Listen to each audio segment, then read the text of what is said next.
સુરતના સચિનના ગભીણી ગામમાં બેફામ દોડતા ટ્રક ચાલકો વિરુદ્ધ કલેક્ટરમાં સ્થાનિકોએ આજે રજૂઆત કરી છે। બેફામ રીતે અને ગફલતભરી રીતે આ ટ્રક ચાલકો વાહનો હંકાવતા હોવાથી સ્થાનિકો ઘણી વખત ભોગ બની ચૂક્યા છે। સુરતના સચિનના ગભીણી ગામમાં બેફામ દોડતા ટ્રક ચાલકો વિરુદ્ધ કલેક્ટરમાં સ્થાનિકોએ આજે રજૂઆત કરી છે। સ્થાનિકોએ કહ્યું છે કે બેફામ અને ગફલતભરી રીતે ટ્રક ચાલકો ટ્રક ચલાવતા હોય છે અને જેનો ભોગ સ્થાનિકો બને છે। અવારનવાર અનેક અકસ્માત સર્જાયા છે। આ ઉપરાંત અનેક લોકોના ભોગ પણ લેવાઈ ચૂક્યા છે।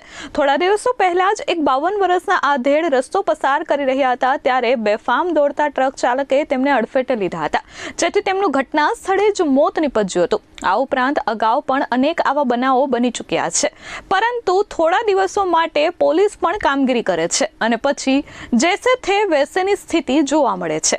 અનેક વખત રજૂઆત બાદ પણ આ બેફામ દોડતા ટ્રક ચાલકો વિરુદ્ધ કોઈ જ કાર્યવાહી કરવામાં આવી નથી, જેથી આજે ના છૂટકે ભોગ બનનારા પરિવારો અને સ્થાનિકો કલેક્ટર કચેરીએ પહોંચ્યા હતા અને ન્યાયની માંગ કરી હતી। સાહેબ, મારું નામ રવિન્દ્ર આધાર ચૌધરી, હું સુરત શહેર શિવસેના ઉપપ્રમુખ છું અને ગભની ગામમાં એક મોરા મહાદેવ મંદિર છે, હું ત્યાંનો ભગત છું। આવતા જાવતા મેં જોયું કે મોરા મહાદેવની મંદિરની પાછળ ઘણી ટ્રકો માટી ખનન થઈ રહી છે, તો એની હું જાણકારી લીધી। તો મામલેદાર સાહેબ, તલાટી સાહેબ અને ભૂસ્તર ખાતાના વિભાગને મેં જાણકારી લીધી, તો એમને મને જાણ કરી કે આ રેન્જ ટુ સુજલમ સુબલામ યોજનામાં આ રવાય છે, પણ એ યોજનાનો હેતુ જ અલગ છે। એ યોજનામાં ગામ લોકો એ ગામની તળાવનીમાં મળેલી સડેલી માટી કાઢીને એ એમના ખેતરમાં નાખે એ વિચારધારણાથી ગવર્મેન્ટે આ યોજના રવાય છે।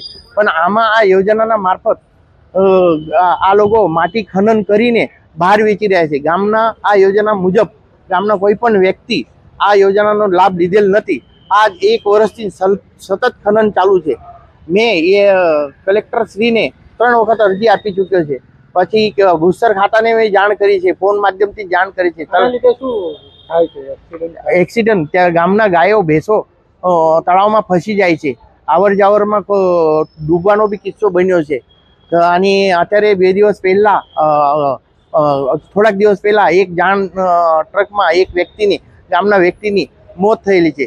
તો થોડાક દિવસ બંધ કરીને પાછું આ દિવસથી પરમિશન મેળવી લીધી છે આ લોકોએ અને પછી ચાલુ કરી। કોને અગાઉ રજૂઆત કરી છે?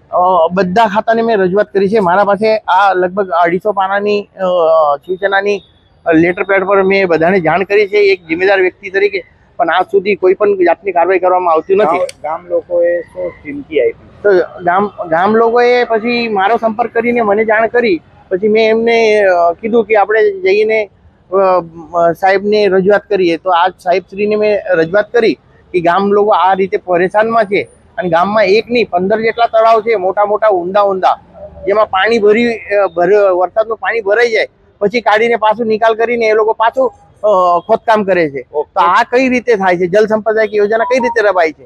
Bureau report S24 news, Surat.